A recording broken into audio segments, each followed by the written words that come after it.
Mwiriwe neza bakundwa na bene data n'inshuti muri hano aha muri San Luis Potesi mu rushengero rwa mwene data n'inshuti Fernando. Kuri jewe n'umugisha udasanzwe kubana namwe muri uno mwanya kugira ngo sangire namwe umwanya wo gusabikanya ibijanye n'ijambo ry'Imana hamwe n'umugambi wayo ujanye n'uno munsi wa nyuma, kandi tugiye kuvuga ku cigwa citwa ngo igitabo kizinguruwe mw'Ijuru, no kuvuga ngo igitabo c'ibimatanije ndwi, arico gituma twosoma mu Vyahishuriwe igice ca 5 umurongo wa mbere ukabandanya havuga hati: mbona igitabo mu kuboko kw'iburyo kw'ivyagiye kuri ya ntebe canditse imbere n'inyuma kidombageje ko dushasharandwi tukimatanije tumwe mu kimenyetso. Mbona umumarayika w'inkomezi nyinshi asemereza ijwi rirenga ati: ninde bibereye ko azingura k'icyo gitabo ngo amenye ibikimatanije? Ntihagira uwo mw'ijuru canke uwo mw'isi canke ubukuzimu ashobora kuzingura ico gitabo canke kukiraba. Nanje nduza cane nuko hatabonetse ubereye kuzingura ico gitabo canke kukiraba canke kugisoma. Mwe muri babakuru arambarira ati: ntacurira, intambwe yo mu muryango wa Yuda, umunago wo kw'icizi ca Dawidi yaranesheje ngo azingurire igitabo amene ibikimatanije ndwi. Mbona hagati ya ya ntebe na vya binyabugingo bine no hagati y'aba bakuru nkagazi w'intama ahagaze asa n'uwishwe afise amahembe ndwi n'amaso ndwi. Nivyo mpwemu ndwi z'Imana zatumwe kwama zija mw'isi yose. Araza agikura mu kuboko kw'iburyo kw'ivyagiye kuri ya ntebe. Amaze kwabira ico gitabo vy'abinyabugingo bine n'aba bakuru 24 baca bikubita imbere y'uwo mwagazi bafise inanga bose n'inzavya z'izahabu zuzuye imibavu niyo gusenga kw'abera. Baririmba indirimbo shabati: birakubereye kwabira igitabo no kumena ibikimatanije, kuko wishwe ugacungurira Imana abo mu miryango yose no mu ndimi zose no mu moko yose no mu mahanga yose, ubacunguje amaraso yawe ukabahindura ubwami bw'Imana yacu no kuba abahereje bayo, kandi bazoba abami mw'isi. Ndaraba numva ijwi ry'abamarayika benshi bakikije ya ntebe na vya binyabugingo bine n'aba bakuru. Igitigiri cabo cara amasinzi n'amasinzi n'ibihumbi n'ibihumbi. Bavuga n'ijwi rirenga bati: umwagazi yishwe abereye guhabwa ububasha n'ubutunzi n'ubwenge n'ubushobozi n'icubahiro no guhimbazwa n'umugisha. Kandi caremwe cose co mw'ijuru no mw'isi n'ikuzimu no hejuru y'ikiyaga n'ibiri muri vyo vyose. Numva bivuga biti: y'ivyagiye ku ntebe bona umwagazi w'intama umugisha ubu wabo n'icubahiro no guhimbazwa n'ububasha ibihe bitazoshira. Kandi vya binyabugingo bine biravuga biti: amen. Bano bakuru bikubita hasi basenga iyiriho ibihe bitazoshira. Ese Imana yohezagira ubugingo bwacu kubw'ijambo ryayo ikatwemerera kuritahura. Murashobora gufata ivyicaro vyanyu.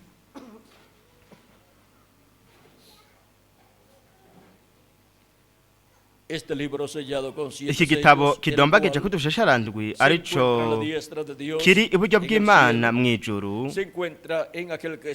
gifiswe n'uwo yicaye ku ntebe ari we Mana.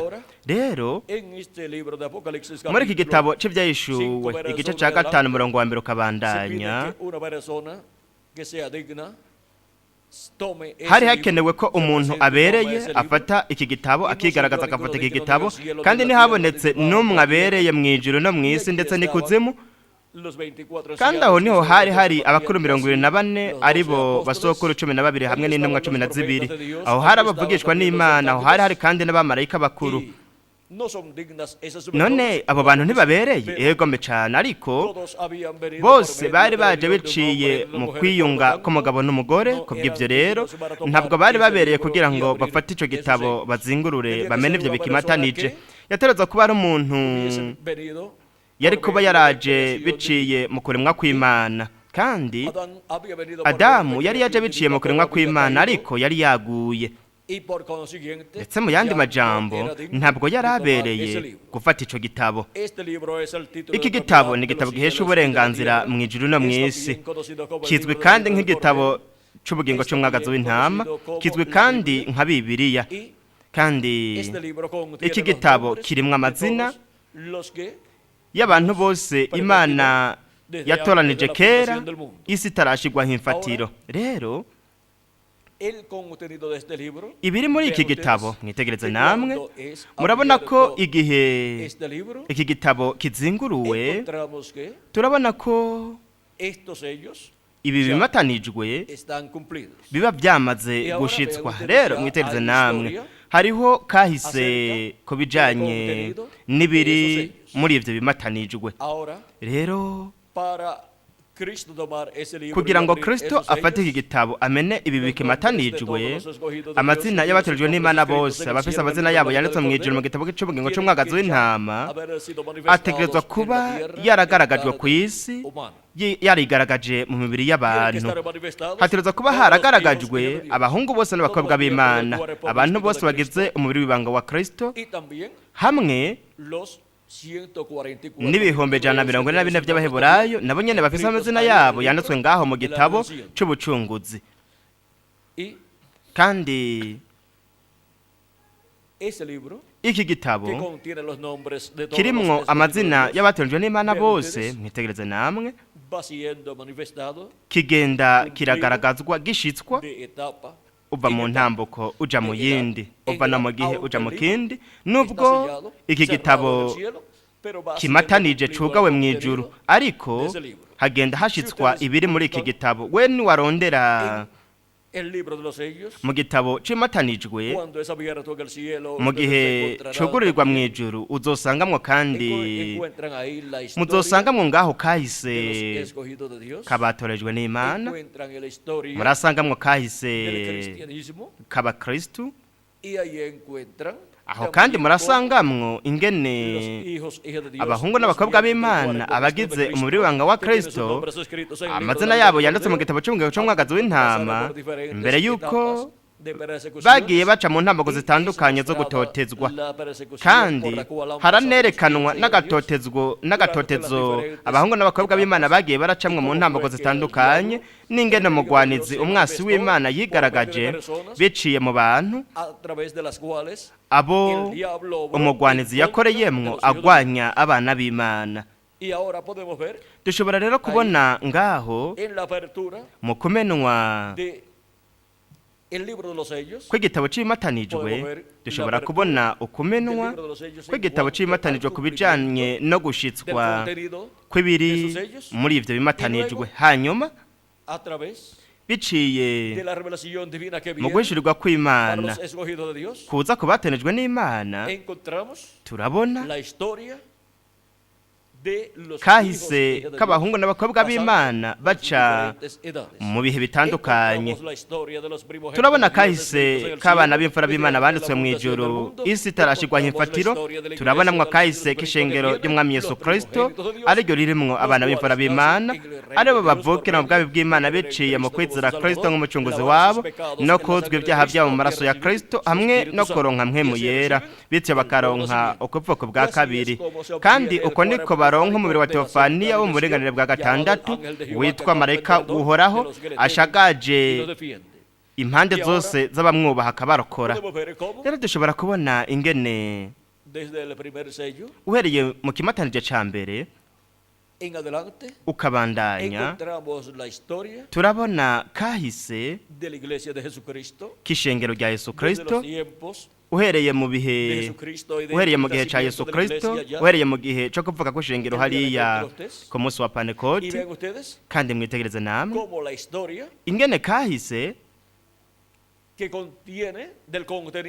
kibiri muri ivyo bimatanijwe kagiye karaba uva mu ntambo kuja mu yindi uva no mu gihugu mu kindi muri izi ntambuko zose z'ishengero rya Yesu Kristo uhereye rikivuka kugeza mu gihe c'iherezo ubwo abatanzwe banyuma b'Imana bahamagagwa bakegeranwa mu gihe cibiri komeze furuka.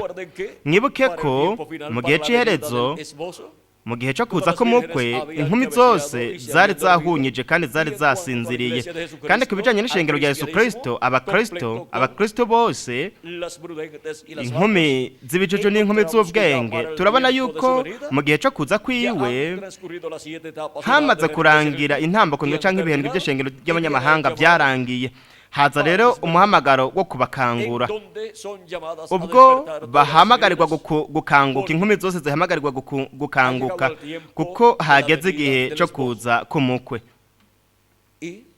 Kandi uwo ni wo muhamagaro mu byayishuwe, ndetse no muri Yesaya igice cya 60 havuga hati, reka turabe muri Yesaya igice cya 60 haratubwira hati murongo wa mbere ukabandanya,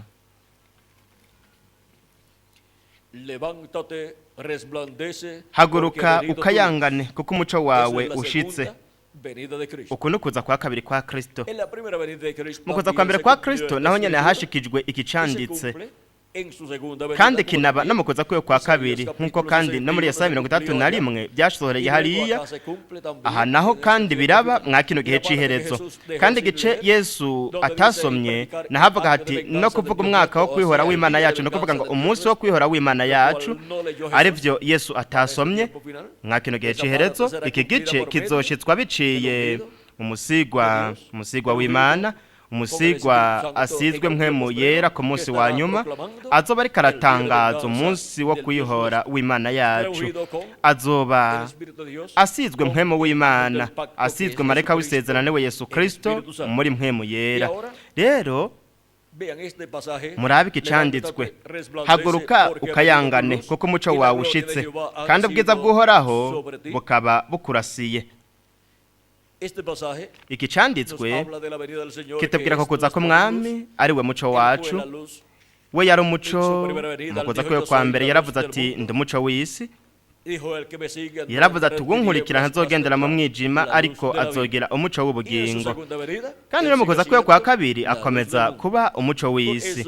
Cyo gituma muri Matayo igice cya 17 ku musozi wo guhindurirwako aherekaniwe ukuza k'umwana w'umuntu azanye n'abamarayika biwe aje mu bwami bw'Imana. Mu maso hiwe hakayanganya nk'izuba kuko n'umuco w'isi n'izuba ry'ubugororotsi, kandi aje azananye n'abamarayika biwe aribwo bukozi bwa Mose na Eliya, kugira ngo ashitse isezerano ryo muri Maraki igice cya 4 umurongo wa 2 havuga hati, ariko mweho abubaha izina ryanje izuba ry'ubugororotsi rizobarasira rifise ugukiza mu mababa yaryo. Amababa yaryo ni ubukozi bwa Mose na Eliya, kandi izuba naryo ni ukuza kwa Kristo. Kristo mu kuza kwe kwa kabiri nk'umwami w'abami n'uganza abaganza mu gihugu aciwe cyo kwisubiza ivyiwe. Rero murabe nico gituma kandi na Pawulo akoresheje ikicanditswe cyo muri Yesaya 60 umurongo wa mbere ukabandanya, akoresheje ikicanditswe yavuze mu Banyefeso igice cya 5 umurongo wa 14 aravuga ati, nico gituma bivugwa ngo ikangure wewe usinziriye, uzuke uve mu bapfuye, Kristo arakumurikira. Rero ku munsi wa nyuma ibihendwe by'ishengero byose byararyamye byarasinziriye. Ubu rero haje umuhamagaro wo kubakangura. None gute iryo kanguro ry'Imana rizoza ku bahungu n'abakobwa b'Imana? Ikanguro ni ugukanguka. Intambuko ngo canke ibihendwe by'ishengero by'abanyamahanga byarapfuye mu buryo bw'impwemu. Intambuko zabyo zarapfuye. Ibyo bihe ntabwo bikirimwe kanguro. Abatanijwe barose kanguro mu gihe bemerewe kubamwo baravuye mu mubiri, bari muri paradizo. Kandi namba hasigaye bamwe bo mu gihe c'indwi c'ishengero ry'abanyamahanga ntabwo bari mu ikanguro. Kubera iki? Kuko ikanguro ryararangiye. mu ntambo kw'indwi canke mu gihe c'indwi, kandi ntabwo hakiri kanguro ku bari mu gihe c'indwi c'ishengero ry'abanyamahanga. Kandi si ivyo gusa, reka turabe ikintu ngaha, ikintu c'ingirakamaro cane mu gitabo c'ibihendwi, mu gitabo c'ibihendwi vy'ishengero, urupapuro rw'amajana 392, murabe ico tubwirwa n'intego zakoza kwa kabiri kwa Kristo, ari we yavutse, arabaho, agira ubukozi bwiwe muri Amerika ya ruguru. Murabe ico yavuze hano, ikintu gikomeye cane. Reka turabe.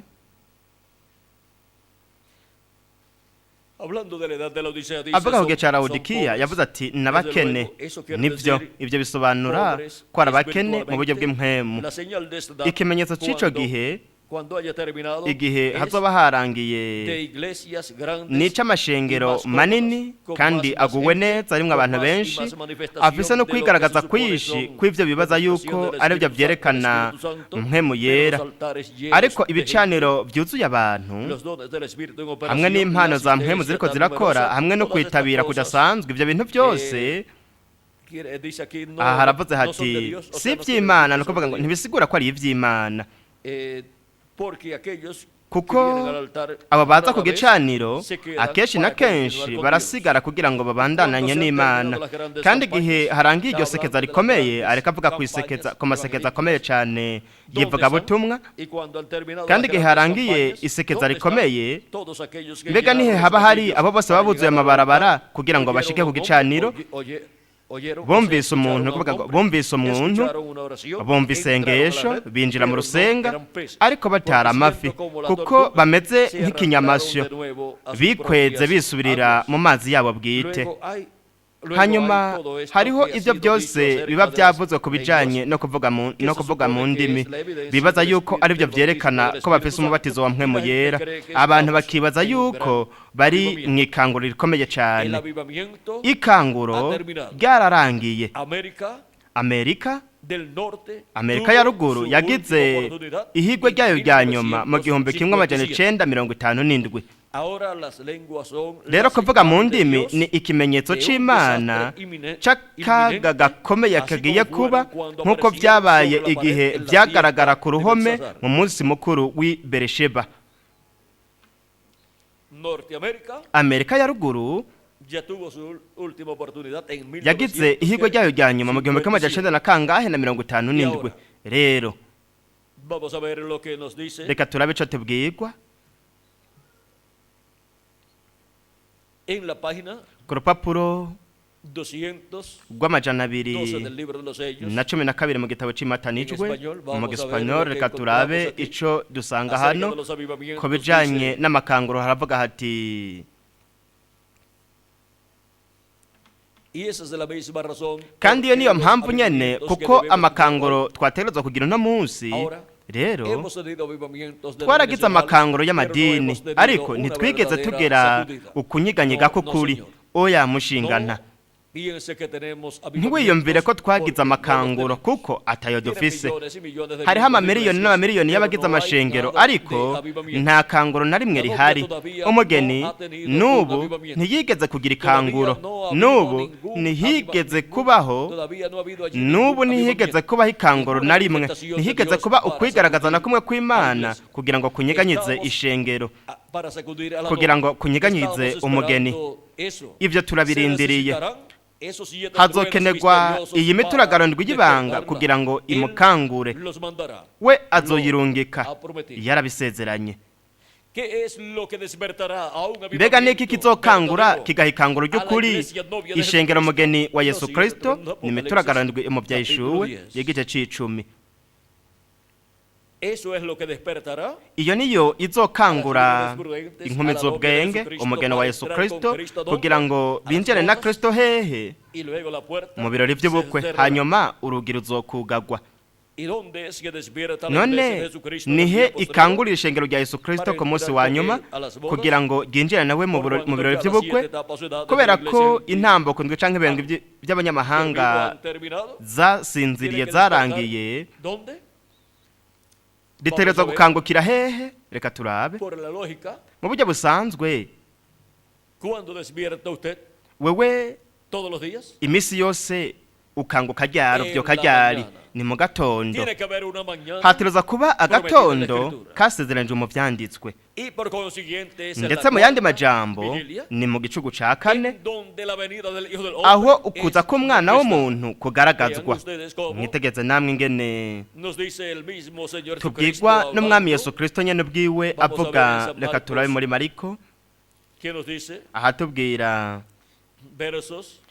umurongo igice ca 13 umurongo wa 34 kabandanya haravuga hati ni nk'umuntu yasize urugo rwiwe aja mu kindi gihugu asigarana abashumba biwe urugo kandi ajeje kugerera umuntu wese igihugu ciwe abarira umuteramyi ngo yamagavye nuko mwabimugavye mugabe kubera iki mugabe kubwo kuza kwa kabiri kwa Kristo nuko mwabimugavye kuko mutazi igihe nyene urugo azozamwo urugo ruhe urugo rw'Imana ariryo shengero rya Yesu Kristo ari nago Kristo yashizwemwe nk'umwana aganza urugo rwiwe kandi yashize mu rugo rwiwe abashumba bo kuri kandi bo bwenge kugira ngo batange imfungurwa ku gihe muri buri gihe bazihe abahungu n'abakobwa b'Imana baza mu mubiri w'ibanga wa Kristo bavukira mu mubiri w'ibanga wa Kristo nuko mwabimugavye kuko mutazi igihe nyene urugo azozamwo namba ari ku mugoroba canke mu gicugu canke mu nkoko canke umutwenzi ukitse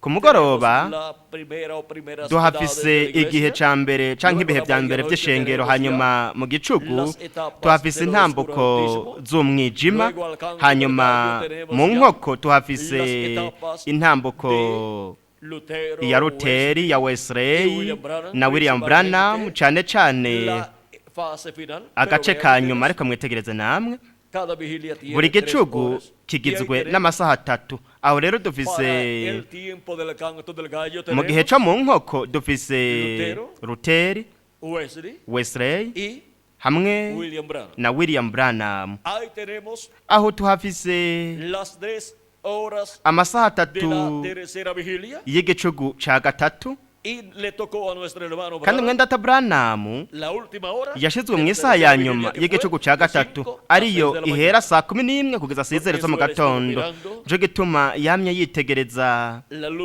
akaraba umuco w'iburasirazuba ari wo muco Kristo azanye mu kuza kwe kwa kabiri ari wo ari umuco w'izuba ry'ubugororotsi rirashe riduha ritumurikira riduha umuco nk'iki gihe c'iherezo ni wo muco nyene ubwoko bw'Eheburayo buzokwakira mwitereze namwe iyo izuba rirashe mu gatondo rikarasira iburasirazuba hariya mu Buyapani hanyuma no muri Isirayeli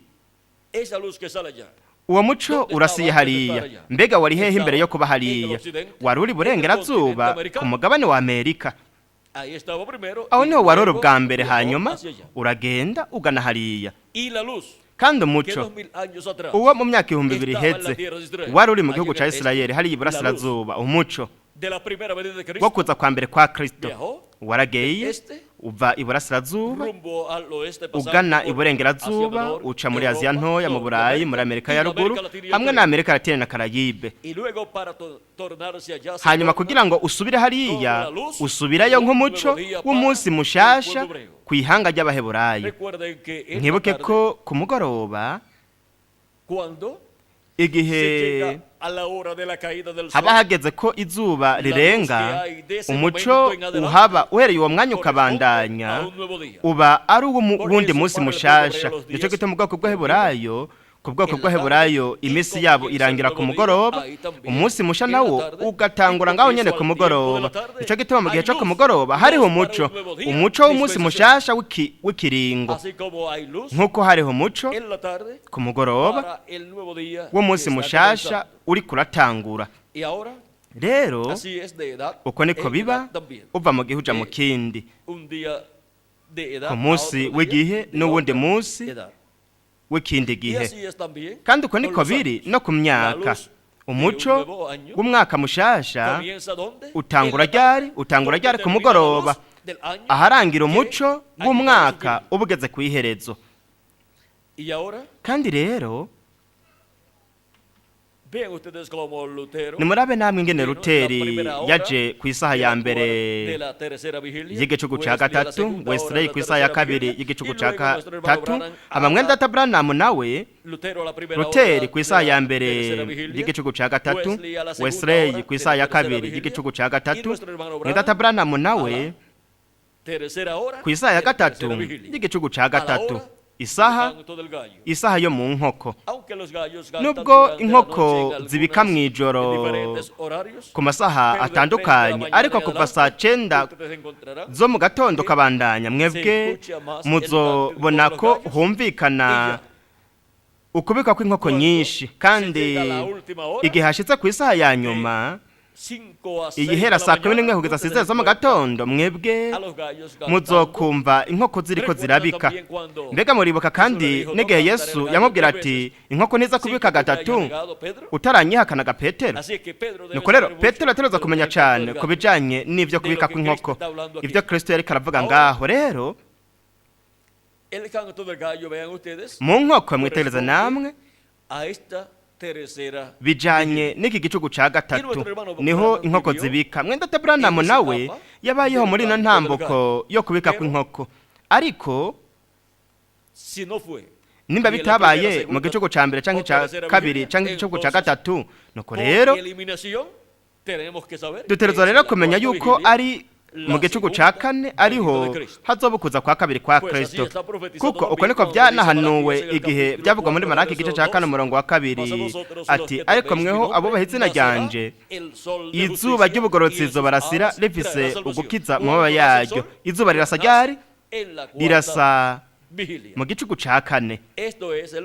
Aho ni mu bihugu aho batangura umunsi a las 6 de la mañana ya 6 zo mu gatondo, umunsi ukaba wamaze gutangura. No kuvuga ngo iyo bukeye 6 zo mu gatondo hari ibihugu bije imbere canke bikaje inyuma y'ikirangamisi, biravana ari nko mu rushana canke muci, ariko kubijanye n'umugambi w'Imana hashizweho 6 zo mu gatondo nk'intango y'igicugu ca kane, kandi igicugu ca kane kigizwe n'amasaha 3 nk'ibindi bicugu byose navyo bibanziriza, navyo nyene bifise amasaha 3, kandi igicugu ca kane gihera 6 kugeza saa 3 zo mu gatondo. Kristo yazutse, izuba ry'ubugororotsi yazutse yanesheje mu gicugu ca kane. Ni kuvuga ngo mu gatondo ko kuw'Imana w'umuzuko, ni kuvuga ku munsi mushasha wirindi yinga rishasha. Kuri uwo munsi mushasha wirindi yinga rishasha Kristo niho yazutse yanesheje. Rero mwitegereze namwe, twaragize iriyinga ry'iminsi indwi y'ibihendwi by'ishengero mu kiringo c'ubuntu. Rero igihe cibere kubetse furuka ni umunsi musha, nico gituma ari umunsi w'umunani. Ariko ivyo bintu by'umunsi w'umunani ntabibaho mwiyinga. Umunsi w'umunani ni umunsi w'Imana, kandi umunsi w'Imana ni umunsi wa mbere w'iyinga. Ariko twoshobora kuvuga kandi ko ari umunsi w'umunani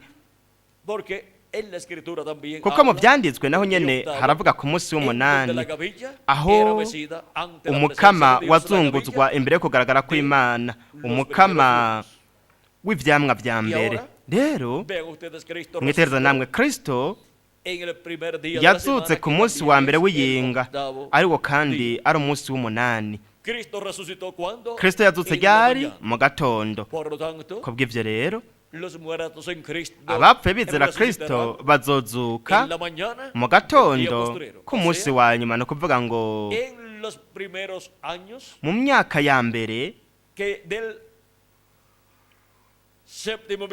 y'ikimpumbi c'indwi, kandi imyaka ya mbere ni 125 imyaka 125 ariyo ihuye n'igicugu kimwe. Muri iyo myaka 125 y'ikimpombe c'indwi, umwanya uriho wose abapfuye bizera Kristo bazozuka bari mu mibiri ihoraho, natwe bakiri bazima tuzohindurwa. Ivyo byarashushanijwe mu muzuko wa Kristo mu gicugu ca kane. Kristo kandi igihe yagendagenda ku mazi yuzuye imipfunda, aho ubwato bw'abigishwa bwari buri mu kaga, mwitegeze namwe, hari mu gicugu ca kane. Igihe tubona ko yazuye Lazaro, yamuzuye ku munsi wa kane, no kuvuga ngo ku munsi wa kane yapfuye Kristo yazuye Lazaro. Marita aramubwira ati yamaze kubora kuko ari ku munsi wa kane, ati amaze iminsi 4, ariko mutereze namwe ku munsi wa kane niho habaye umuzuko. Rero twaragize kandi igihe ca Luteri nk'umunsi wa mbere, n'igihe ca Wesley nk'umunsi wa kabiri, igihe ca Pentecote nk'umunsi wa gatatu, ubu naho n'igihe c'ibihe bizipfuruka nk'umunsi wa kane. Uwo ni wa munsi wa kane ngaho mu mugambi wo kugarurwa kubwo kuzuka kw'abapfuye bizera Kristo no guhindurwa kwa twebwe bakiri bazima, no kugira ngo turonke umubiri uhoraho.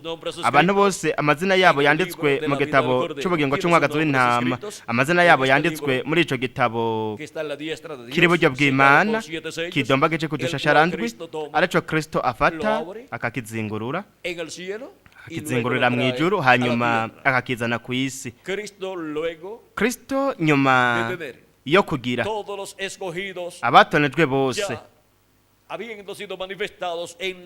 bamaze kwigaragariza ku isi mu mibiri y'abantu mu gihe bemerewe kubamwo, nyuma y'uko ibyo byose bizoba byabaye, Kristo azosozera igikorwa ciwe co kutwingingira, nuko afata igitabo akizingururire mw'Ijuru, yigarurire ibyo byose yacunguje amaraso yiwe. Ariko mwibuke ko ubwa mbere hatiroza kugaragazwa abantu, hatiroza kugaragara abantu amazina yabo yanditswe ngaho muri ico gitabo, muri ico gitabo c'Imatanije ndwi, arico gitabo c'ubugingo c'umwagazi w'intama, ndetse kandi ari naco Bibiliya. Ico gituma ibiri muri ico gitabo, mwitereze namwe, vyahindutse ibiri muri Bibiliya.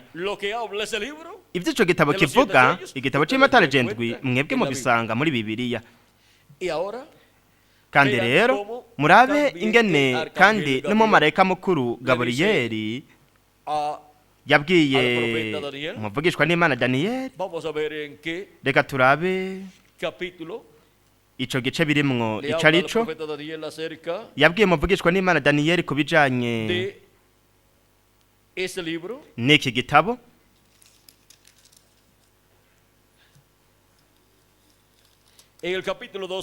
Mu gice ca 12 yamubwiye ko abo amazina yabo yanditswe mu gitabo yavuze ko bazozuka.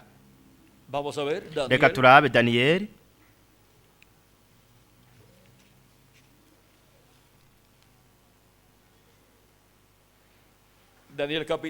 Daniel gice ca 12 umurongo wa mbere akabandanya aravuga ati, maze ico gihe Mikayeli azohaguruka, niwe mugabisha agarikiye ubwoko bwanyu, no kuvuga ngo agarikiye ubwoko bw'Abaheburayo, kandi hazoba igihe c'umubaro utigeze kubaho uhereye igihe amahanga yabereyeho kugeza ico gihe.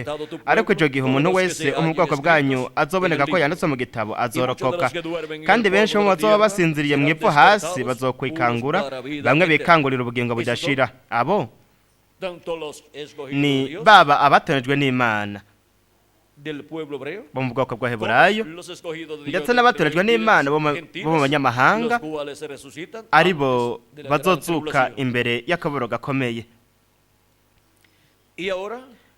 Kandi rero dushobora no kuraba mu gitabo ca Daniyeli. Reka turabe ikindi canditswe aho Imana yamubwiye biciye mu mumarayika mukuru Gabriel. Reka turondere ico kibanza mu gice c'icumi murongo wa 21 yaramubwiye atariko ndakubarira ivyanditswe mu gitabo c'ivy'ukuri, kandi ntawe uriho kuntabara kubagwanya atari Migere atari Mikayeli umugabisha wanyu. Yaramwitegereza mu gitabo c'ivy'ukuri harimwo ibintu byose umumarayika mukuru Gabriel yahishuriye umuvugishwa n'Imana Daniyeli. No mu gitabo cyo byahishuwe naho nyene turasangamwo ibi bintu nyene biriko bihishurwa na marayika w'umwami Yesu Kristo abihishurira intumwa Yohana. Mbega nihe marayika w'umwami Yesu Kristo yabikuye? Ni mu gitabo c'ivy'ukuri. Rero dushobora kubona ko hari igitabo c'ivy'ukuri, igitabo c'ubugingo c'umwagazi w'intama, igitabo c'imatanije ndwi,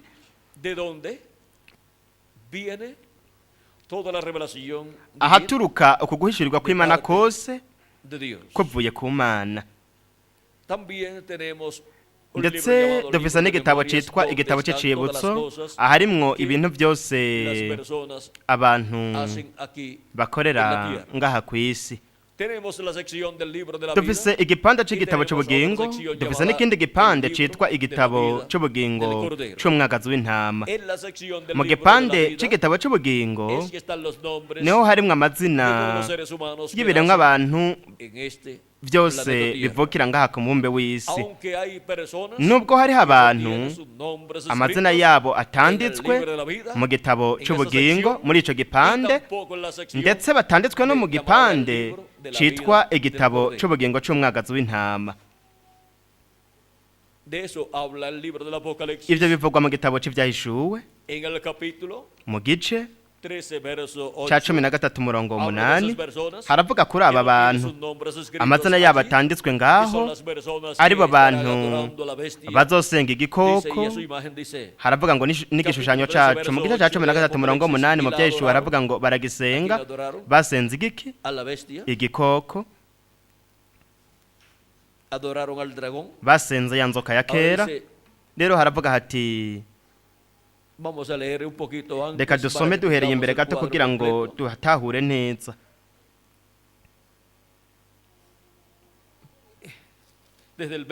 Wereka umurongo wa mbere mu gice ca 13 mu vyacu haravuga ngo mbona igikoko ciburuka kiva mu kiyaga, gifise amahembe 10 n'imitwe ndwi, ku mahembe yaco hariho imigara 10, no ku mitwe yaco hariho amazina y'amarogotano canke amazina arogota, niko bivugwa mu zindi Bibiliya, mu bundi busobanuro bwa Bibiliya. Ico gikoko nabonye casa n'ingwe, amajanja yaco yarameze nk'ayidubu, akanwa kaco kari kameze nk'ak'intambwe. Ca gisato kigiha ububasha bwaco no kuja ku ngoma yaco n'ubutware buhambaye. Muri ya mitwe yaco mbona mwumwe usa n'ukomeretse akagirire, uruguma rwocishe rurakira. Isi yose ikurikira ico gikoko bagitangarira, batazira ico gikoko bagisenga kuko cahaye ico gikoko ububasha bwaco. Batazira na kino gikoko bagisenga bati, ninde ahwanye n'ico gikoko kandi ninde ashobora kukigwanya? Gihabwa akanwa kavuga ibihambaye n'ivyo kurogota, gihabwa n'ubushobozi bwo gushishikara amezi 42, akana kabaro gakomeye amezi 42. Giteranura akanwa kaco kirogota ku Mana, kirogota no kw'izina ryayo no kwihema ryayo no kubaba mw'Ijuru. Gihabwa kugwanya abera no kubanesha, kandi gihabwa gutwara imiryango yose n'amoko yose n'indimi zose n'amahanga yose. Kandi ababa kw'isi bose bazogisenga umuntu wese atanditswe izina mu gitabo c'ubugingo c'umwagazi w'intama, yatanzwe ku kimazi uhereye ku kuremwa kw'isi. Rero no mu gice ca 17 umurongo w'8 naho nyene haratubwira ku bantu amazina yabo atanditswe mu gitabo c'ubugingo. Haravuga ngo igikoko ubonye cariho kandi ntikikiriho, kandi kigira kiduge kivi kuzimu kije kuranduka. Kandi ababa kw'isi bose batanditswe amazina yabo mu gitabo cy'ubugingo uhereye ku kuremwa kw'isi bazotangara babonye icyo gikoko yuko cyariho kandi kitakiriho kandi kitazoboneka. Rero dushobora kubona ngaha ko hari abantu amazina yabo atanditswe mu gitabo cy'ubugingo. Hariho abandi amazina yabo yanditswe mu gitabo cy'ubugingo atari mu gipande cy'igitabo cy'ubugingo cy'umwagazi w'intama ariko mu gipande cy'igitabo cy'ubugingo ahandikwa amazina y'abantu bose bavukira ngaha ku isi. Kandi abo bantu bashobora gufutwa bagakugwa muri icyo gipande cy'igitabo cy'ubugingo. Nicyo gituma ibyanditswe bivuga ku bijyanye no gufuta izina mu gitabo cy'ubugingo. Ibyo tugiye kubiraba aho bivugwa yuko izina rishobora gufutwa, izina ry'umuntu runaka. Ibyahishuwe igice cya 3 umurongo wa 5, reka turabe icyo havuga ngaho.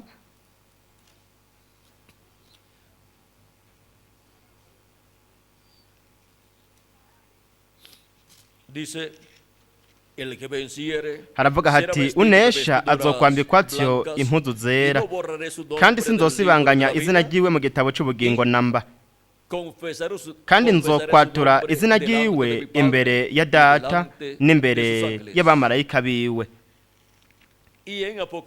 No mu byahishuwe igice cya 20 umurongo wa 12 haravuga hati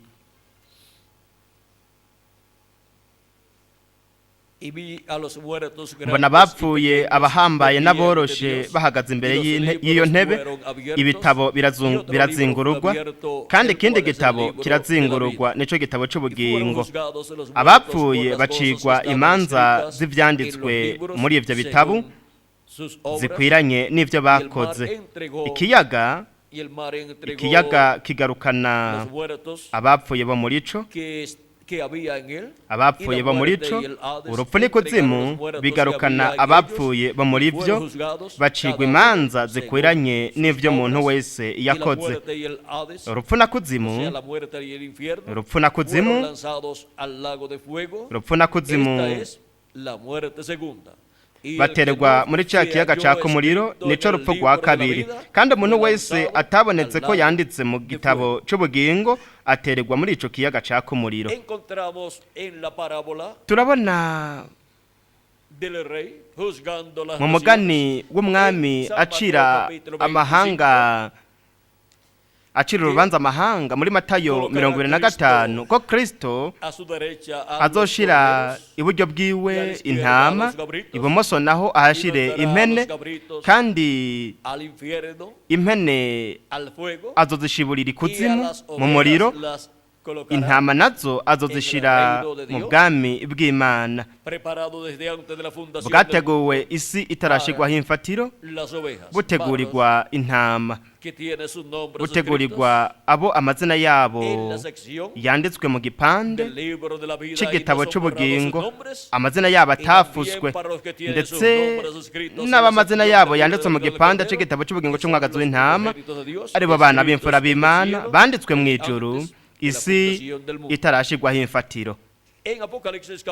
Mu byahishuwe igice cya 22 umurongo wa 19 haravuga hati 18 na 19 haravuga ngo uwumva wese amajambo yavugishijwe yo muri iki gitabo ndabishingire ntaye kuri we, nihagira umuntu azokungurira kuri yo, Imana izomwunguka ibyago byanditswe muri iki gitabo.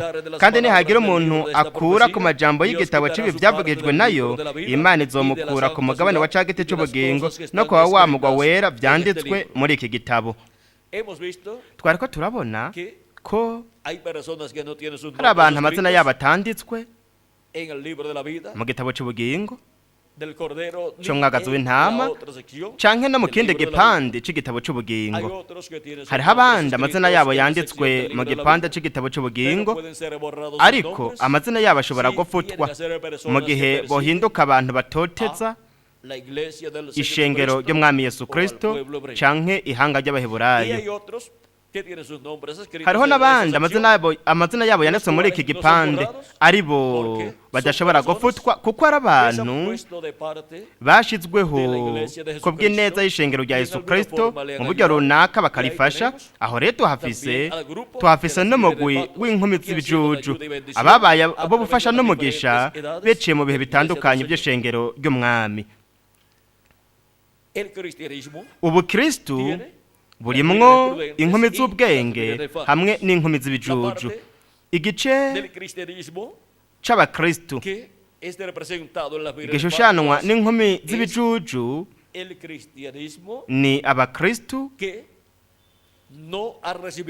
batakiriye mpwemu yera, mu yandi majambo ntabwo bavutse bwa kabiri, kandi berekanwa nk'inkumi z'ibijuju kuko batashize amavuta mu matara yabo. Inkumi z'ibijuju, amavuta ashushanya mpwemu yera, kandi kubera yuko inkumi z'ibijuju zitarose mpwemu yera kugira ngo baronke kuvuga bwa kabiri, uretse ko gusa babaye abakristu bakatura Kristo nk'umucunguzi wabo, ariko ntibaronke kuvuga bwa kabiri kuko batarose mpwemu yera.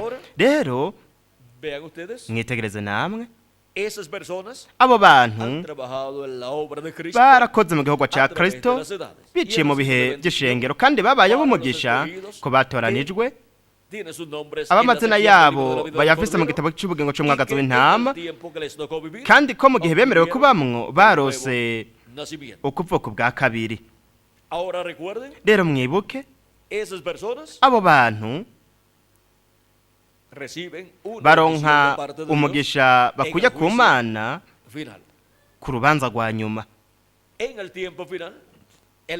Mu gihe cy'iherezo umwasi azobatoteza mu kabaro gakomeye kandi azobica, ariko bazozuka nyuma y'inganje y'imyaka 1000 binjire mu bugingo budashira, kuko ibintu bakoze babikorera Kristo n'igihugu ciwe, bakabikora n'ishengero ryiwe, ibyo byose byaranditswe mu gitabo cy'ubugingo.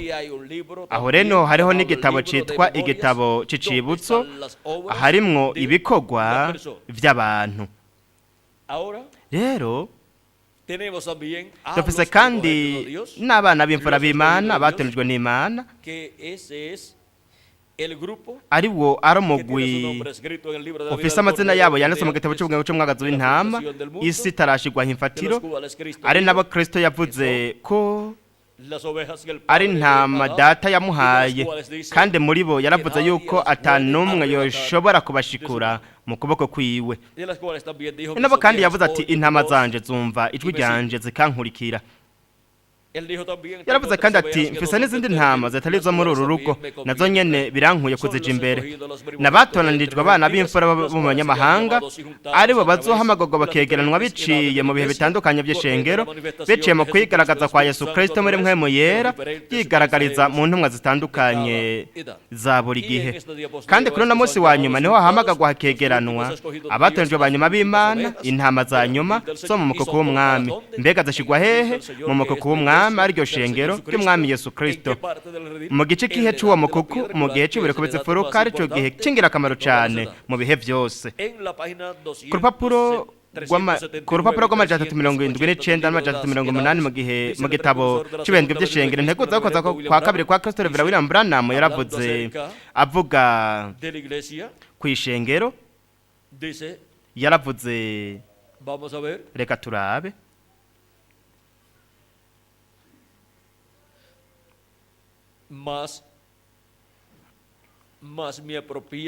ariko iya ndonkeye umubiri. Ibyo biri mu Bikorinto ba mbere igice cya 15 umurongo wa 45, haratubwira yuko Yesu ari Adamu wa kabiri. Hanyuma haravuga hati niwe yabwiwe ati ariko yandonkeye umubiri. Imana yironkeye umubiri, no kuvuga ngo umubiri wabyawe n'inkumi Mariya. Mariya siwe yawurose, Mariya yaribungenza uwo muntu, kandi we yarajejwe ico kiremwa ceranda akakivyara. Yari Imana umuntu, yaba Imana nk'umuntu, we yari umwana w'Imana. yabaye kandi ikiremwa gishasha. Imana n'umuntu barahuye nuko bariyunga baja hamwe. Niwe yabaye ikiremwa ca mbere muri ivyo vyaremwe bishasha. Niwe arongoye ivyo biremwa bishasha. Niwe mutwe w'umubiri, niwe shengero, kandi niwe tanguriro, niwe mfuramo kuva mu bapfuye kugira ngo abagaheta muri vyose. Abikorosayi 1:19. Nuko rero umuntu wese iyo ari muri Kristo aba ari caremwe gishe, vya kera biba bihise, byose biba bicitse bisha. Abikorintho ba 2:5:17. Aha dushobora kubona yuko nubwo umuntu yabaye mu vyaremwe vya kera, ubu rero hamwe no guhura na Kristo yahindutse icaremwe gisha c'Imana, kuko turi ibiremwa vyayo, twaremewe muri Kristo Yesu ngo dukore ibikorwa vyiza ivy'Imana yateguye kera ngo tubigenderemwo. Abayefeso 2:10. Mukambara wa muntu musha yaremwe mw'ishusho y'Imana mu kugororoka no mu kwera k'ukuri. Efeso 4:24. Ibi vyaremwe bishasha, mwitegereze, ibi vyaremwe bisha ntabwo ari vyaremwe bishaje bihindutse bishasha. Ibi vyaremwe bishasha ni vyaremwe bishasha, ntabwo ari vyaremwe bishaje bihindutse bisha, ariko ni vyaremwe bisha. Iyo biza kuba bityo, nuko rero nukuvuga ngo iyo biza kuba ivyaremwe bishaje, iyo biza kuba bityo, nuko rero ntihoshoboye kuvuga yuko ari vyaremwe bishasha. Ivyaremwe bisha ni ivyaremwe bisha nyene, ni ibindi vyaremwe bitandukanye n'ivya kera. Ntabwo agikora biciye mu buryo bw'umubiri nk'uko uko niko yakoze kuri Isirayeli, no kuvuga ngo biciye mu buryo bw'umubiri. Yatoreje Aburahamu ndetse n'urubyaro rwa Aburahamu biciye mu murongo wa Isaka, ariko ubu we yaragenye ibindi vyaremwe bishasha mu miryango yose, amoko yose n'ibihugu byose.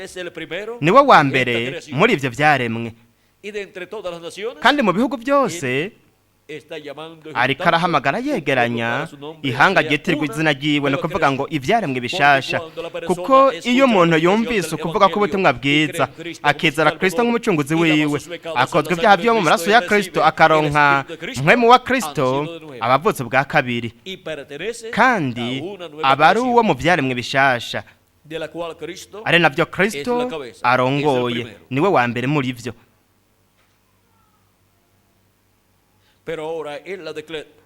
Ariko noneho we aragenye ivyaremwe bishasha byo mu miryango yose, amahanga n'ibihugu byose, no kuvuga ngo amoko, indimi n'amahanga yose. Niwe wa mbere muri ivyo vyaremwe.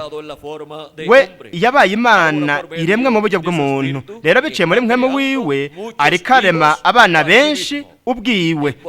Murabona, biciye muri mpwemu wiwe mukoronka mpwemu wa Kristo, aho turonka ukuvoko bwa kabiri muri ivyo vyaremwe bisha, nuko tugaheza tukaba abagize ivyo vyaremwe bishasha. Kandi nico gituma turonka umubiri wa Teofaniya wo mu burenganire bwa 6 wegukira uri muri ivyo vyaremwe bishasha. Twarose umubiri wo mu burenganire bwa 6 waremwe n'Imana, waremwe na Kristo. Uko niko guhishurirwa ko kuri kw'Imana. Iyo niyo ryari hangiro ryiwe. Iryo hangiro ryaje biciye mu gutoranwa. Nico gituma yashobora kubona, akabona no mu gihe ca nyuma, igihe byose bizoba byarangiye, akibona we nyene bwiwe akiri hagati mw'ishengero ryiwe nk'uburongoye ivyo vyaremwe bishasha vy'Imana. Ububasha bwiwe budasanzwe bwarabishikije kubwe itegeko ryiwe bwite. Yahisemwo abantu bagize ivyo vyaremwe bishasha, no kuvuga yuko umuntu adashobora kuvuga ati ndashaka kuba ubugize ivyo vyaremwe bishasha. Imana yaratoranije abazoba abagize ivyo vyaremwe bisha, ariryo shengero ry'Umwami Yesu Kristo, kandi amazina yabo yashize hehe? Mu gitabo cy'ubugingo cy'umwagazi w'intama harimwo amazina y'abagize ivyo vyaremwe bishasha. ko bw'itegeko ry'iwe bwite yaratoranije abazoba bagize ibyaremwe bishasha, yarabateguye kera kugira ngo bazokumirwe nk'abana nk'uko ubushake bwiwe buri. Wewe yarabishikije biciye mu bwenge bwiwe buhambaye ndetse no mu bubasha bwiwe budasanzwe. Iyo ataza kuba yarashinganishije iryo do n'ido, mbega ni ubuhe bundi buryo byari kumenyekana ko azoba ari hagati mu ishengero ryiwe ashemagizwa na bene se? We yarazi ibintu byose kandi yakoze byose ashingiye ku byo yarazi kugira ngo hashitswe ihangiro ryiwe ndetse n'ububasha bwiwe n'ibyo ashaka. Kuba muri uwo kwaduhejeje gucika ishambo yayo twashiriweho kera nk'uko iyo yabigabiye ikora byose nk'uko imigabo yo mu mutima wayo iri. Abanyefeso igice ca mbere umurongo wa 11. Aha tuhafise la revelación uguhishurirwa de que los que pertenecen a la iglesia de Jesucristo kwabegukira ishengero ry'umwami Yesu Kristo ari bupfa mu gihe cy'amo kindi bakomeje kuvukira mu mubiri w'ibanga wa Kristo biciye mu kwizera Kristo nk'umucunguzi wabo no kozwe ibyaha byabo mu maraso ya Kristo ndetse no kuronka mwe mu yera. Baramaze gutegurwa kera isi itarashirwaho imfatiro kugira ngo bazogire uruhara mu ishengero ry'umwami Yesu Kristo. Aravuga ati haleluya, mbega wewe ntunezerewe kubera ko uri umwami? Amen. Rero murabe, ntabwo turi ngaha ku isi kubw'impanuka, kandi ntibyabaye kubw'impanuka ko twakiriye Kristo nk'umucunguzi wacu. Byari byarateguwe kera, bitegurwa n'Imana kera, biratumwe n'Imana kugira ngo tuzobe abageze umubiri w'ibanga w'abizera witwa ishengero rya Yesu Kristo. Twarateguwe n'Imana, tugenwa n'Imana kera, tutegurwa n'Imana isi itarashirwaho imfatiro, kandi amazina yacu yayashize mu gitabo cy'ubugingo cy'umwagazi w'intama. Muri iki gipande aharimwo amazina y'abatoranijwe n'Imana bazogira ishengero ry'umwami Yesu Kristo. Rero muri iki gitabo kidombageje kudushasharandwi harimwo aho niho amazina yacu yanditswe, kandi nihamara kugaragazwa ngaha ku isi mu mubiri w'umuntu, umuntu wa nyuma izina ryiwe ryanditswe ngaho, Kristo azorangiza kwingingira uwo muntu, hanyuma azoshobora kuva ku ntebe yo kutwingingira kugira ngo yisubize abo bose yacunguje amaraso yiwe y'igiciro. Azoshobora rero gufata igitabo kidomba kija kudushasharandwi akizingurure mw'Ijuru, yisubize ibyiwe byose aha ku isi. Naho rero azura abapfuye bizera Kristo, ahindure n'abatoranijwe bakiri bazima babayeho mwa kino gihe c'iherezo. Kristo n'ubu aracari ku ntebe yo kutwingingira, yingingira abatoranijwe biwe banyuma bariko barinjira umubiri w'ibanga w'abizera mu gihe cibereko bezifuruka, kuko nico gihe kimwe rudende kigihari imbere y'Imana kandi kiriko kirakira abahungu n'abakobwa b'Imana bo mwa kino gihe c'iherezo.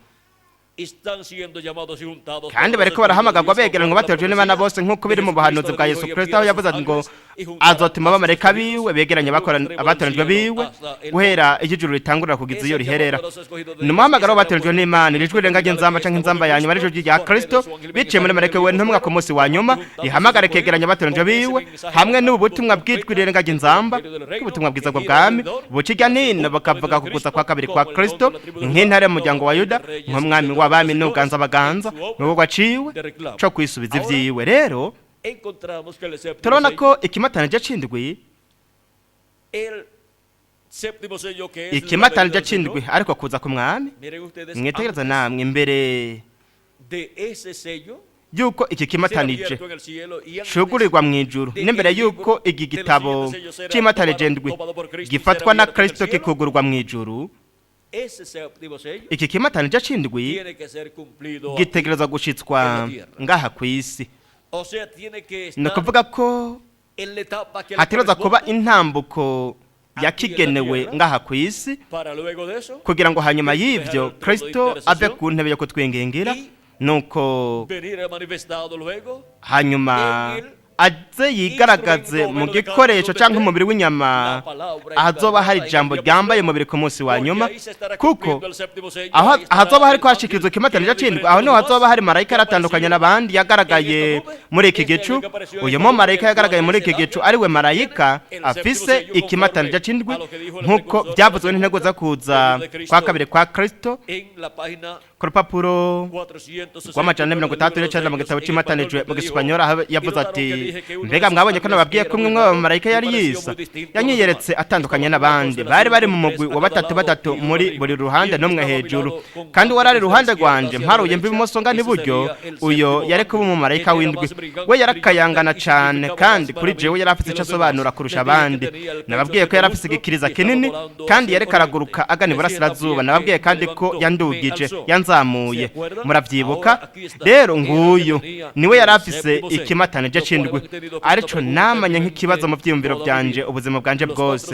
Ibindi bimatanijwe kuri jewe byari ico bisobanura nivyo, ariko mwebwe ntimwokwibaza ico iki kimatanije c'indwi casobanura. Rero ninde afise ikimatanije c'indwi? Ni marayika yaratandukanye n'abandi.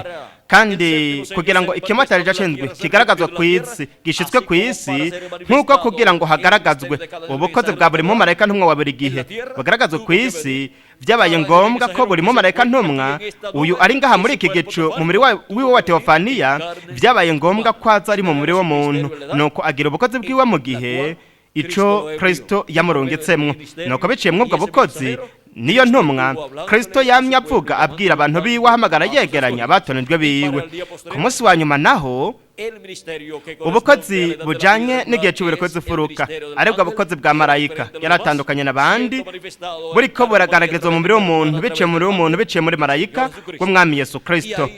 Aho niho hazoba hari ikimatanije c'indwi kiriko kirashikirizwa ku isi, kandi kizoba kiriko kiraca mu ntambuko zitandukanye canke mu bihe bitandukanye, kugeza ubwo hazokuzura igitigiri c'abatonejwe n'Imana, kuko ikimatanije c'indwi arico kuza kwa marayika yaratandukanye n'abandi ari mu muri w'umuntu, uko no kuza kw'ijambo riri mu muri w'umuntu, uko no kuza kugendera ku farashi y'igitano mu byaje 19 rije riri mu muri w'umuntu ku munsi wa nyuma, rije muri marayika wiwe ntumwa ku munsi wa nyuma.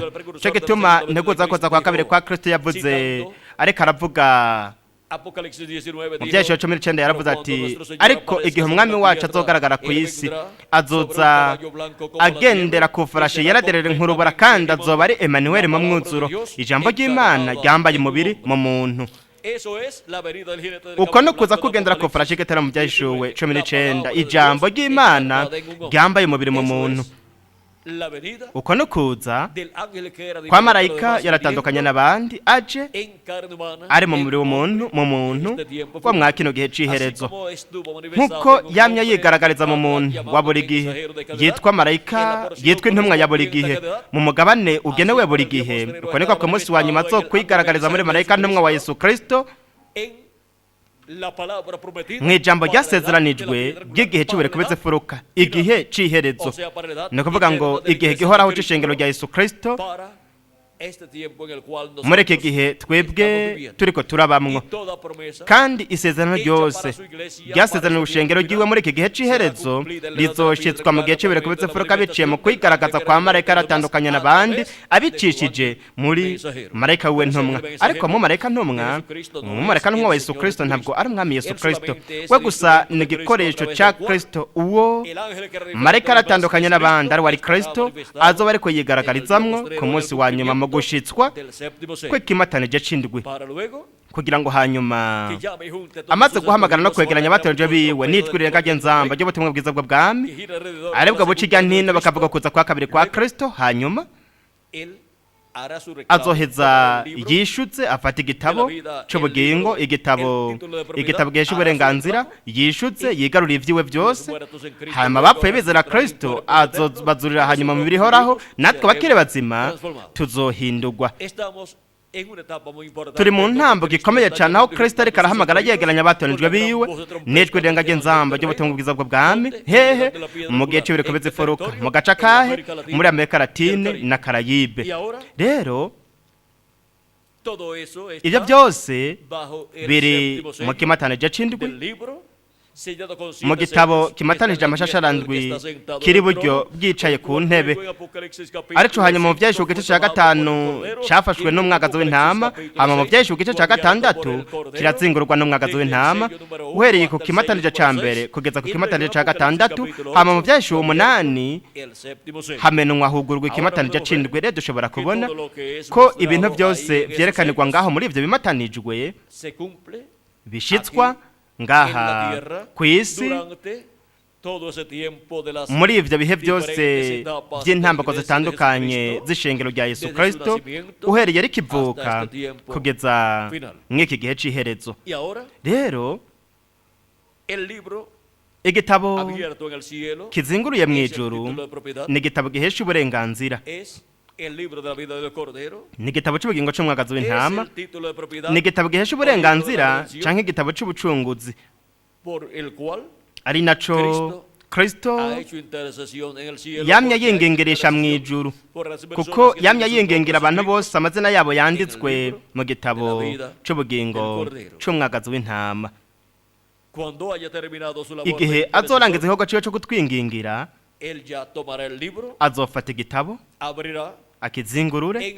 akizingurure mw'Ijuru, ico gitabo aheze yigarurire ivyo byose mw'Ijuru, nuko hazoheza haza umuzuko bapfuye bizera Kristo hamwe no guhindurwa kwa twebwe bakiri bazima, kandi uherebwo kabandanya hazoba kwigaragaza kuzuye, ahazoboneka ibitangaza bidasanzwe no twumiza n'ibimenyetso biciye mu gikoresho ico ijambo rizoba ririko ryigaragariza mu mubiri w'umuntu kuri uno munsi wa nyuma. Azobara kandi gace gashasha canke iyindi ntambuko y'ubukozi bwa Kristo, marayika aratandukanye n'abandi biciye muri marayika wiwe ntumwa, kandi hamwe nuko kwigaragaza hazohamagagwa hegeranwe abatoranijwe bo mu bwoko bw'Abaheburayo. Reka turabe ikintu ngaha kugira ngo turangize. Reka ndabe namba ndagifise hano ku rupapuro rw'amajana 303. Reka turabe hano mu gitabo c'ibihembwe vy'ishengero. Reka ndabe namba hari ikintu mfise hano.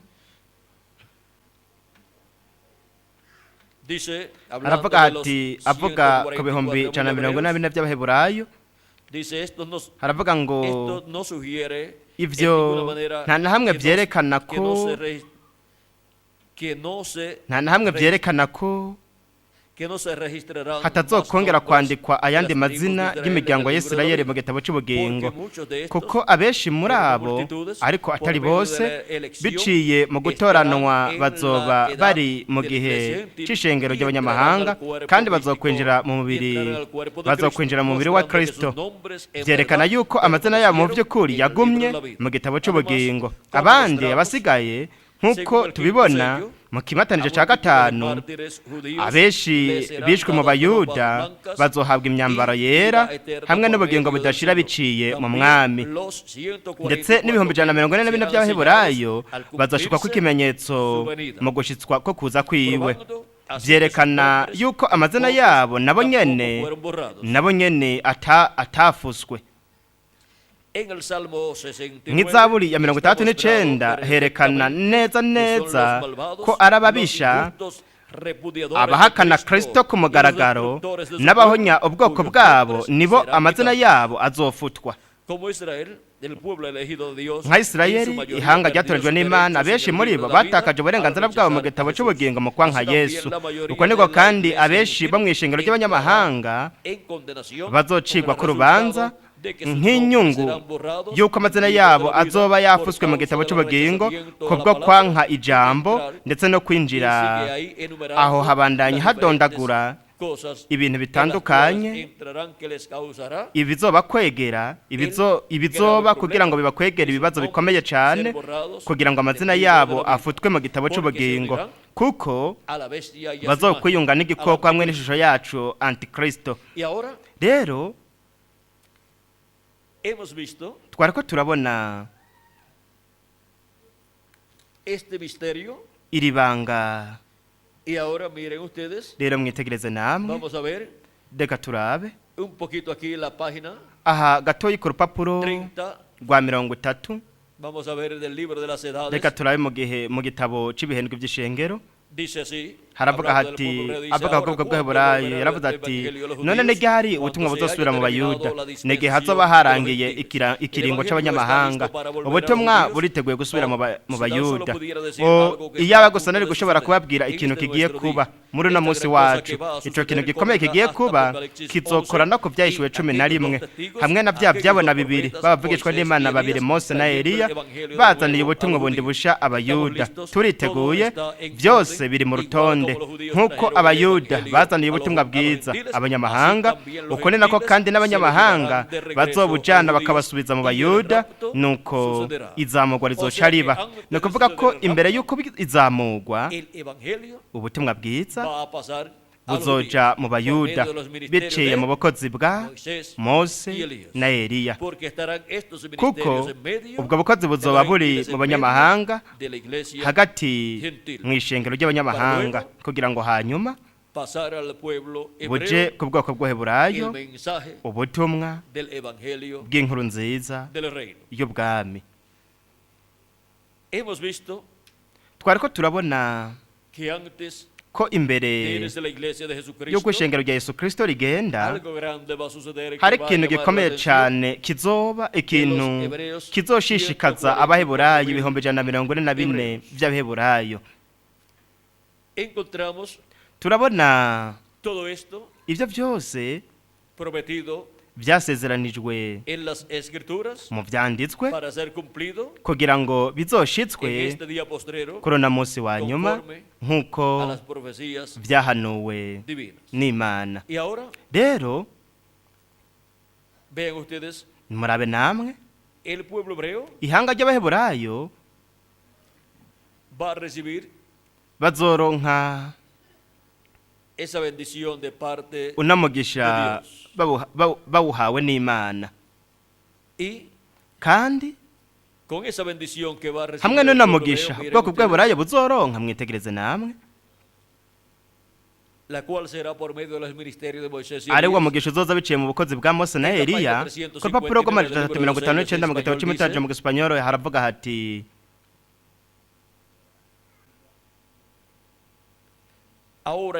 rero Esawu ntiyarakeneye amahera ya Yakobo nkuko kandi n'abaroma batayakeneye kuko Roma ifise ubutunzi bwose bw'isi mu biganza ariko turabona yuko ico igihe Yakobo yaragihari yahuye n'Imana kandi yari karaca muri ivyo bihe by'akababaro byo gutotezwa nuko Yakobo araheza ashira amaboko ku kintu cy'ukuri hari umumarayika yamanutse avuye mw'Ijuru Yakobo yagomeje amaboko yiwe kuri uwo mumarayika aho niho yagumye uyu mumarayika aramubwira ati ntegereza kugenda ati buriko buraca bene data umunsi ugiye kugaragara ugiye gushika hagiye gushiki agiye kugaragara iki umunsi wuhe umunsi w'ikimpumbi no kuvuga ngo ikimpumbi c'indwi hamwe n'ikiringo c'indwi no kuvuga ngo umunsi w'indwi w'ikiringo nawo ariko Yakobo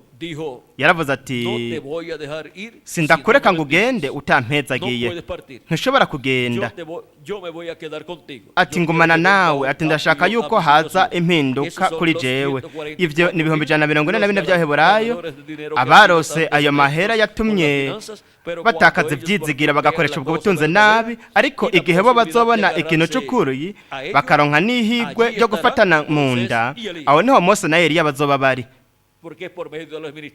kuko biciye mu bukozi bwa Mose na Eliya n'ibyo 144 by'Abaheburayo bizohindukirira Kristo bigahindukirira Imana amen bo nabo bazogwana n'Imana kugeza ubwo 144 by'Abaheburayo byo miryango 12 ya Isirayeli ihamagagwa igasohogwa hanze ibyo biba neza imbere yo gutangura akabaro gakomeye. Rero haravuga ati mbega ko ntari byiza abavugishwa n'Imana bazovuga ubutumwa nka Yohana Umubatizi bazovuga bati ubwami bwo mw'Ijuru buregereje Isirayeli ntiwihane Arrepiéntanse de qué? yihane iki Arrepiéntanse de sus yihane pecados ibyaha y byayo de hamwe no kutizera y kwayo Dios. isubire Y ku ahí mana lo vamos a dejar. kandi aha Ahora niho vean tugejeje ustedes que habrá rero algo murabona namwe sucedió ko hazoba ikintu kizoba antes de comenzar la mbere y'uko tribulación, hatangura akabaro que gakomeye llamará la atención del pueblo kizotuma abaheburayo bakanguka bakagira amatsiko cyane kandi para la resurrección de los muertos en Cristo también estará kugira ngo sucediendo habe algo. umuzuko Y cuando w'abapfuye ya bezera Kristo naho nyene hazoba hariko haraba ikintu Cristo y todos estemos transformados, abapfuye bezera y Kristo nosotros nibazuka estemos natwe twese tugahindurwa algo muy grande estará hari sucediendo. ikintu gikomeye cyane kizoba kiriko kiraba Y ahí mu rwego mpuzamakungu mu rwego rw'isi yose grandes maravillas y aho milagros, hazoba porque ibitangaza la iglesia de bidasanzwe Jesucristo n'utwumeza ya kuko estará ishengero con rya su Yesu cuerpo Kristo entero. bazoba bari mu mibiri ihawe ubwiza kandi tuzombara ngaha ku isi iminsi 30 kugeza ku 40 nyuma y'umuzuko kandi muri ico gihe Grandes cosas estarán ibintu sucediendo, bikomeye cyane bizaba biriko porque biraba Cristo resucitó con nk'igihe los Kristo santos del Antiguo yazuka Testamento, akazukana n'abera bo mu isezerano rya kera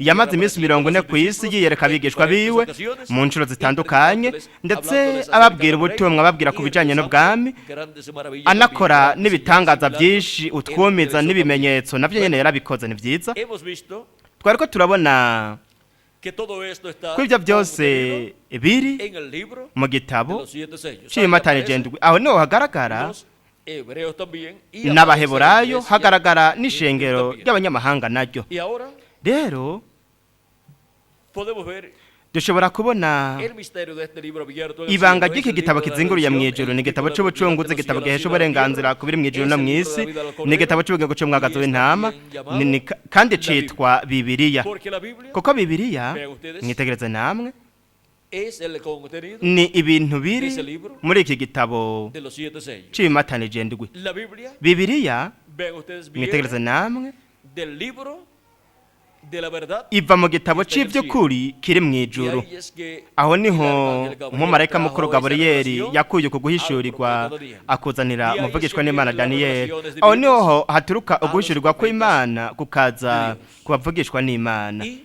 kandi vean ustedes como nimurabe namwe ingene el libro se ha igitabo materializando camye en la kigenda tierra, cigaragaza en ku seres isi humanos y cigaragaza mu biremwa también abantu se ha estado haciendo ndetse lenta n'ingene en hakomeje medio de los seres gucika humanos. indome mu biremwa abantu hakomeje kugaragazwa indome mu biremwa abantu rero dushobora Que kubona lo que está en la Biblia, ko ibiri muri bibiliya luego cuando son abiertos los sellos, hanyuma igihe ibimatarijwe aparece byuguruwe también allí binagaragara kandi en los ngaho sellos. mu bimatanijwe hemos visto twari ko turabona el libro abierto. igitabo kizinguruye en el cielo. mu ijuru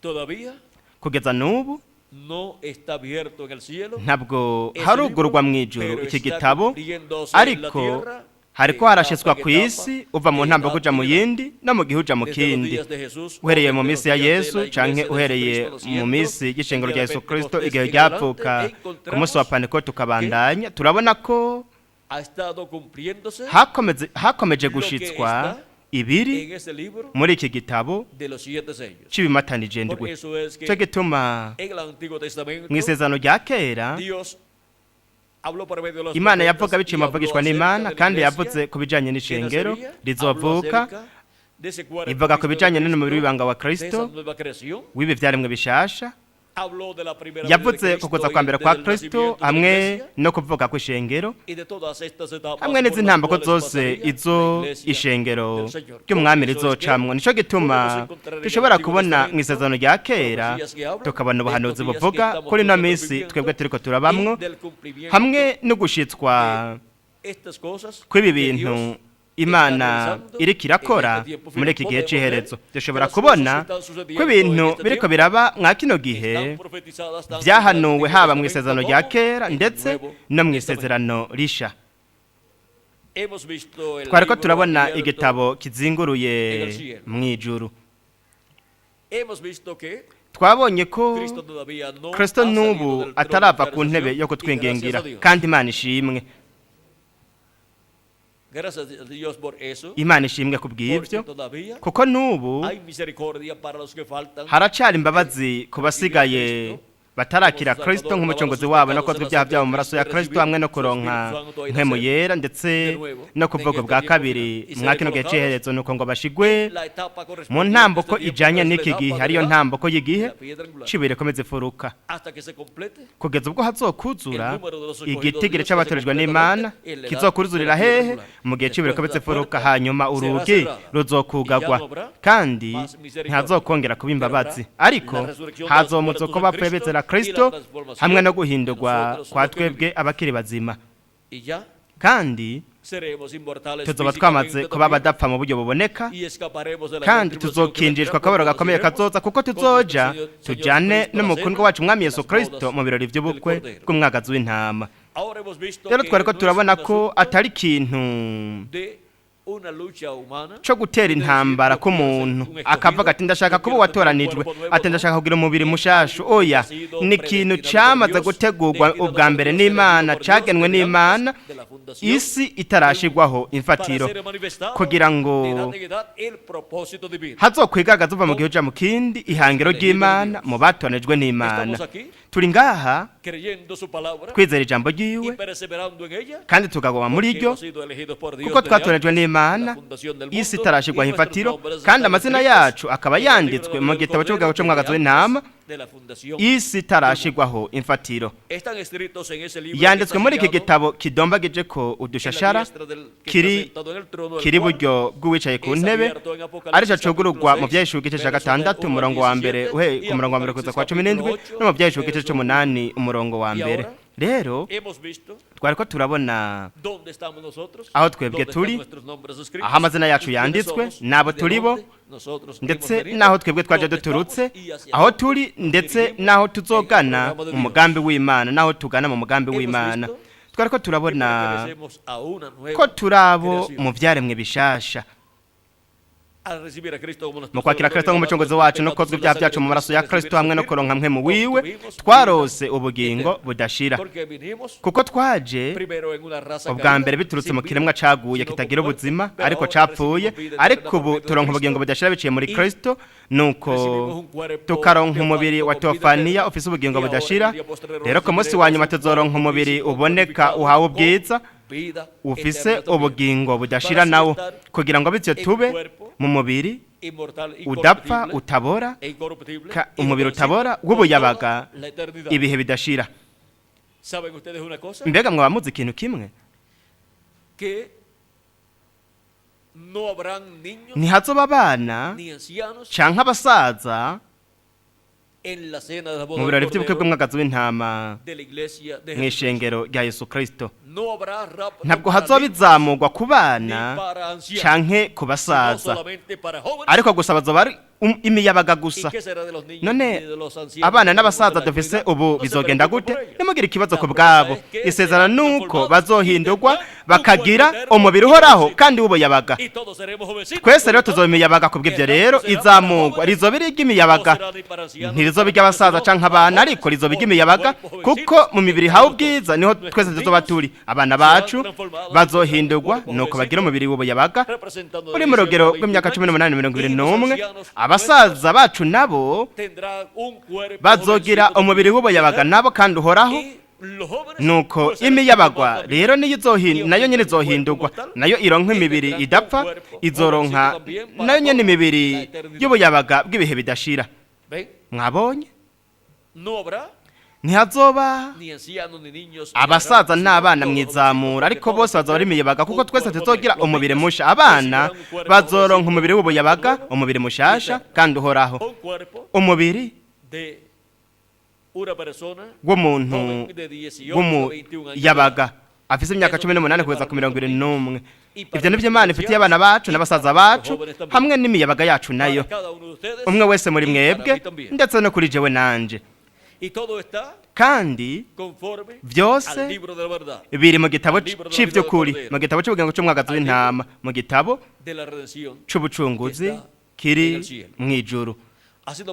Kuri jewe waramugisha udasanzwe kubana namwe, ndabashingire naye y'igitabo kizinguruwe mw'Ijuru. Yesu Imana yobahezagira cyane, Imana barinde kandi mubandanye mukorera Kristo mushikame mw'ijambo ryiwe y esperando pronto kandi murindire el vuba nuevo cuerpo que él ha prometido umubiri musha para cada yasezeranye uno awusezeranira de umwe wese muri twebwe.